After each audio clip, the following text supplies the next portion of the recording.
Fox 29 live on Fox Local. We appreciate you starting your afternoon with us, or should I say continuing your afternoon with us as you just spent some time with the weather team, always getting that great information on a beautiful day. It's in the 60s outside. So a beautiful weather day, but an interesting day in sports. Pretty much everybody has been talking about it throughout the day. I'm Bill Anderson. This is Fox 29 Live. Hit us up at Bill A. Fox 29 on social media. Always interested in hearing from you. And as you know, what we do here every day is get you all caught up on the things that have been going on throughout the day. We expand upon the things that you will see on Fox 29 and take it a little bit further. We get to walk around and talk to some of our reporters. We get to expand upon some of the topics. We get to get some insight in longer form than perhaps you can on TV, and that's why we encourage everybody to download the Fox Local app so you can stay caught up on all the things that are going on. And there's plenty going on in the news, plenty going on as it relates to weather. And the top story in Philadelphia, and I think it's the top story even if you're not particularly into sports, because people are into the Eagles, and Jason Kelce has become a bit of a local hero here, not just for his exploits on the football field, but also because he kind of made Philadelphia home, surrounding area. He's out in the burbs. People will see him wandering around, walking around, interacting with folks. And so if you haven't heard, I'm guessing you have, you were watching Fox 29 or breaking news or listening to the radio or anywhere, that Jason Kelce, after 13 seasons, all with the Eagles, has announced his retirement. And it's having an impact already on our local area. And not just the team, but people feeling things, because he has become one of us. He's one of Philadelphia's favorites. So we're going to talk to a couple of our reporters. Obviously, we're going to go talk to Shred and the team in sports. Our Chris O'Connell is out finding out the reactions from different people. And so we will talk to Chris momentarily. But if you haven't seen, I wanted to give you a little taste of what Jason Kelce had to say as he announced his retirement. These are his feelings on what it was like playing for Philadelphia fans. Some people struggle to play in this city. They can't handle the booze, the media, or our fans. Consider it a great blessing to play in the most passionate sports town in America. The sense of urgency in this city to win has pushed our organization, has fueled it to take chances, fix problems, and work tirelessly in an effort to win. At times you hate it as an athlete, especially those new to our city. But when you've been through it enough, you learn to appreciate it. No one celebrates their own like the city of Philadelphia. Athletes become demigods in this city, even ones whose deeds span decades before. The Eagles are the number one ticket in town, the most talked about thing at nearly every moment. With that amount of attention, you better be ready to overcome the lows that will happen and be ready to persevere in the face of the criticism. Yes, they will let you know when you are not performing well. Every time. But they will also love you if you show effort, aggression, desire, the will to fight. They will love you in this city if you love it the way you love your brother. You will be loved by going above and beyond to show that you care. Because they care.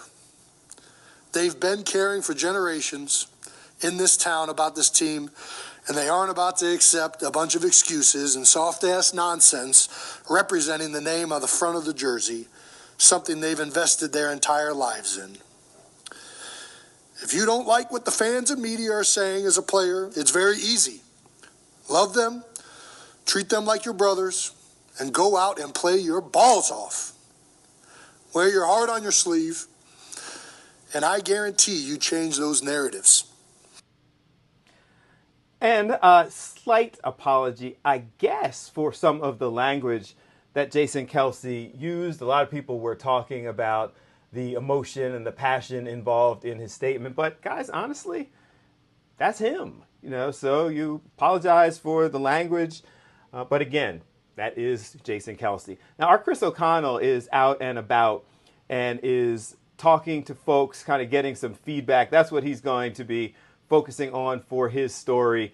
Chris, you're muted.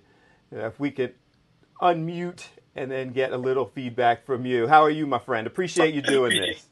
Yeah, Bill. How's it going? You hear me now? Yeah, we got you loud and clear. I don't know if you could hear the clip, but you actually obviously saw Jason Kelce and the presser.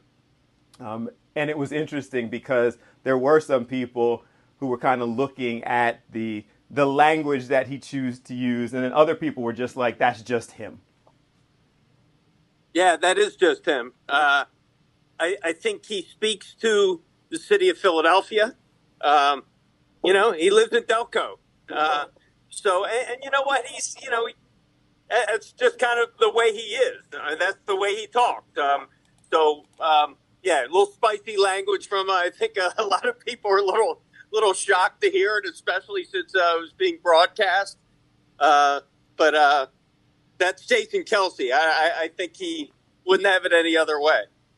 It's interesting because it was the same thing that happened when he was there at the parade and almost made him more of a hero in Philadelphia because he's just one of us. I know you're out and about trying to get people. This just happened, so it is tough. But immediate energy. I mean, you're a local guy. What's the immediate energy when something like this happens? Well, I think I could speak for a lot of people when I say when I was watching it, I didn't expect the emotion. Not from Jason. I fully expected that, but from myself. I think a lot of people were, were tearing up and crying, and it was more like a funeral at some point because this is a legendary icon in our Philadelphia sports history, not just the Eagles. He's a beloved sports icon. So a lot of people, likened it to a funeral. If you don't mind, hold on. I'm going to switch my camera here for a second. I'm right outside Lincoln Financial Field. Wow. I don't know if you can see that. That's the billboard they have up outside the link. So, when it's rare these days you have someone who spends their whole career in one city. It's rare you have someone that excels so much at their position. And it's rare you have this kind of connection with the city, especially the city of Philadelphia. So, he checked a lot of boxes, and he is not only going to be remembered as one of the great Eagles, but one of the great people of Philly. I was just running down all the charity events and things that he's done. He's just a great human being, a great representative for the region of Philadelphia. And you're not going to see the last of him. I'm not sure what he's going to do on a professional level, but I'm sure he's going to stay with the Eagles organization somehow. I'm sure he's going to keep his property in Delaware County. I know he has a growing compound in that Havertown area. He's got a property in Sea Isle. So you're going to, you haven't seen the last Jason Kelce, but you may have in an Eagles uniform. And it was interesting that you talked about the sadness of that, because I was sitting here watching it at the station, and at one point I was going, why am I tearing up over this? Like, this guy is retiring, but it wasn't the football part. It's, as you touched on, like, he's been such a part of Philly and Delco and the area and seemingly sincerely loved it. I mean, I think that's why fans, even outside of football, just love and relate to that guy. That part will be missed also. Yeah, you could just tell he's a good, genuine, authentic guy, wears his heart on his sleeve. He might throw a few curse words out there, but again, speaks to the blue-collar mentality of Philadelphia. So I think he was just he touched a lot of people on so many levels. I was just hearing on sports radio today on how this woman who was trying to overcome a lot of adversity in her life and kept going back to Jason Kelce and how he's done and just, worked hard, and he spoke about how he overcome some of that adversity, in his professional life, and speaks to a lot of people. I mean, I'm out here outside Lincoln Financial Field. Unfortunately, we won't see him playing in Eagles uniform, but there's a Flyers game tonight. Oh, by the way, Dollar Dog Night tonight at the Flyers game. little insider, but I think the over under on Jason Kelce jerseys at the Flyers game tonight, I'm guessing is like 50. So I'll let you know what I see. I know it's getting close, and because this just happened, you got to get back to working on the story for the 5 o'clock. So that's what your focus is going to be, just kind of getting reaction from the fans? Yeah, I don't know if you saw, Bill, but I met up with two guys actually. One guy from who drove up from Sea Isle, who works at the Ocean Drive, which a bar that Jason Kelce frequents, and another guy from Havertown, where Jason has his full-time home. They brought a keg to NovaCare Complex, and they had the keg for him outside. Jason Kelce left the press conference. He waved, didn't stop. His wife also in another car stopped and gave them a hello, gave him a wave. But again, just the way it is. So we'll talk to them. You'll see that tonight, 5 o'clock on Fox 29. Sounds good. Chris, I appreciate you, man, just kind of sharing some of the feeling. Again, you're covering it, but also feeling it, because we're both from here. So I thank you for that. We look forward to your story at 5. You got it. Thanks, Bill. All right, see you soon. Appreciate Bye. you. Our Chris O'Connell is down at the Lincoln Financial Field, also was over at the NovaCare Center getting us some information on the retirement of Jason Kelce. Guys, let's take a walk over to sports as we take the walk down Edit Row that we normally do. They're setting up in the back the What's for Dinner segment. I already smell it, already see it, but let's go check in with sports to kind of get some more feedback and feelings about Jason Kelce's retirement. And it's interesting because it's hitting people. Y'all, I'm walking through here and just smelling Raising Cane's in our What's for Dinner segment. But it's interesting because it hits people, I think, clearly, outside of just sports. And that is part of what kind of made Jason Kelce different from a lot of folks. Coming back here into sports to spend some time with the guy, the OG, who was there at the presser and got a little love from Jason Kelce, man. You've been covering him for a minute. 13 of them. He seemed like, and I don't know him like that, but he seemed like, even with the reporters, with folks like yourself, just sincerely like, you are my guys. Like, he seemed like what everyone appears to think of him in real life. Is he really that guy? Yeah, and the thing about him, Bill, that I talked about on the air today was there's not a phony bone in this guy's body. And this is a guy who has fought his entire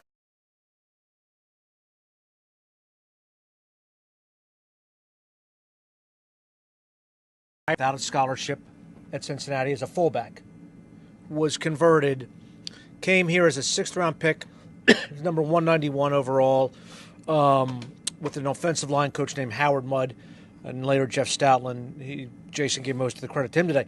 My point being, as a rookie 6th-round draft pick, he started every game of his rookie season. Never took anything for granted. Always fought for everything he had. Philadelphia will love you. It's a passionate sports town that he acknowledged today. They will love you. They will give back, but you better not BS them. Okay? Right. And it's funny, I'm digging through the archives today, and back when Jason and Zach Ertz were both here with the blonde hair, I was reminded he went after one player in particular, and that was Ben Simmons, because Ben didn't want to work, Ben didn't want to hustle, and Jason didn't name him. He's smart enough not to name him by name, but he talked about athletes that don't want to be here and try to fake it and BS their way through it. get read like a book. And he was right about Ben Simmons. Philadelphia will love you back, but they will also recognize. I told a story today about Zach Ertz. Yeah. Zach Ertz missed a block, and the next play, next week, Zach Ertz has 3 defenders drag him. We've seen other athletes that owe up to mistakes. Alec Boehm owed up to a mistake of cursing at the fans on television. They will love you. They watched what happened with Trey Turner last year, but you also better give them something back, or they'll turn on you, as Ray Rhodes used to say, right quick. It doesn't feel like, and I think the fact that he seemed to get it, like to us, Philadelphia people, local people, it doesn't seem like it should be that hard to get. No. And I think that's why you respect somebody like that. It's effort, it's care, it's sitting there crying, with that level of emotion just endears you to us that much more because you care. He talked today, too, about the level of care, about the 2 lowest moments here in Philadelphia. And I was really surprised, number one, at the pain that he really felt after losing that Super Bowl last year. Mm-hmm. And it was very obvious watching his face. And the other one, which was far more significant, but nevertheless he touched on it, was when Andy Reid's son died in training camp. He ranged today from the highs and the lows, and you cover more press conferences than I do. It was 45 minutes today. Yeah. And people usually in that period are going, I watched every minute. You couldn't move. And members of the audience, his family, the Eagles front office, nobody moved. And if he wanted to tell stories and wanted to go for 4.5 hours, I think people would have let him go because it was that riveting and it was that much from here. It was scripted, but his personal touch, his ad-libs off of that. I said I've seen 2 significant retirement press conferences in Philadelphia, and it was his and in 1989 when Mike Schmidt broke down on Memorial Day weekend. This far and away today outweighed, nothing against Mike Schmidt, but this was far and away more passionate. And I think his passion that he played with, we heard the profanity come through, unfortunately, it's him. Right. It was his personality that came through. And I think that passion, the way he played, to advance the story a little bit, will be sorely missed in that locker room next season. And we don't know about the future of Fletcher Cox and Brandon Graham, and Lane Johnson, even for that matter. But they will miss that day-to-day, come in, get your work done, and give the fans something accountable. It's interesting you say it was scripted, and it was, but even scripted, he struggled to get through it. Yeah. And that, again, showed you how much this all meant to him. The beginning was tough, and I was watching the Eagles PR department off to the side, and they were kind of like at the beginning, like, oh, up, and they're like, get some towels up here, get some water, be prepared. We're not sure where if he's going to make it through this, because I don't think a lot of people in the room knew what to expect. But when his dad's there, or his mom's there, when Travis is there, and it was interesting too that the President Don Smolensky, Jeffrey Lurie's son, the entire coaching staff all sat in the back and let him have that moment. This was not their moment. This was his time today, and they let him say it in a speech that we won't forget soon. Good for him. It's good for him. Yeah, it was one of those things that you just sit there and watch it's it. It's one of those moments in your career that you're going to look back when it's over and say, that was pretty emotional to see. It was pretty cool to see. It was big. He will be missed. You're big. I almost want to sit there and you'll be missed. We're gonna go eat. You're big missed. But you're big. Segueing, I'm small. I'm the man sitting next to the man, who was earlier sitting next to the man. As from a football standpoint, Yep. The actual players we think we have.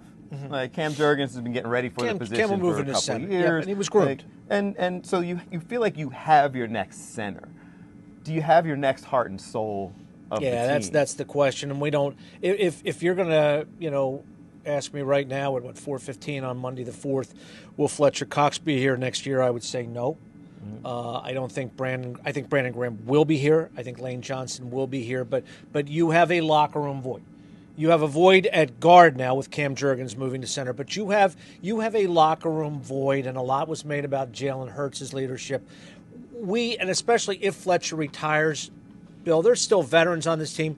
But if Fletcher retires and Jason Kelce today, you almost are writing the end of a chapter.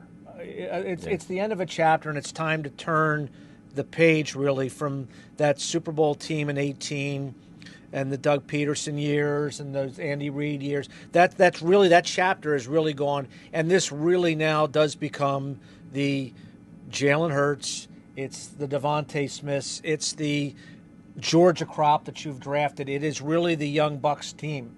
It is really their team. This was really a closing of a chapter today, and especially if Fletcher joins Jason on the beach. I'm going to come back. We got to take a break. I'm going to come back and talk about this historic contract we signed. So I don't get to Kanye yet. Yeah, Kanye. No. I'm going to have respect. Well, I'm coming back. Much love. Right, give Give me one of those. My dude. Yeah. My dude. You going to come eat? No. Come on. It's time for What's for Dinner. I'm editing for the 5. It's time for What's for Dinner. We got Raising Cane's. I'll be back to talk about this historic, huge amount of money that Zach Wheeler's going to get. A whole lot of money, like $40 million. Let's take a break and go talk to Raising Cane's. Fox 29 Live on Fox Local. We'll be right back.